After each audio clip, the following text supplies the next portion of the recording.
ഈ പള്ളികൾ എന്നൊക്കെ പറയുമ്പോൾ ദൈവത്തിൻ്റെ മനുഷ്യരുടെ ഇടയിലുള്ള ഒരു മീഡിയേറ്റേഴ്സ് അല്ലേ. എന്നാൽ ഈ പള്ളി ഉണ്ടല്ലോ, നീലഗിരി മലനിരയുടെയും കാക്കയണ്ണാമിൻ്റെ ഇടയിലുള്ള മീഡിയേറ്റർ എന്ന് വേണമെങ്കിൽ പറയാം കേട്ടോ. എന്നാ വിഷ്വൽ ബ്യൂട്ടിയാന്ന് നോക്കി.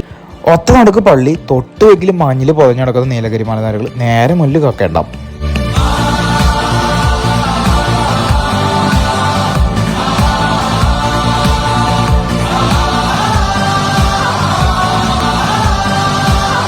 ഇതിന്റെ ലൊക്കേഷൻ വരുന്ന കാക്കയണ്ണാമൊക്കെ ഇങ്ങനെ കേറി വരുമ്പോ പള്ളിയുടെ പേര് പറടാ. ഫാത്തിമ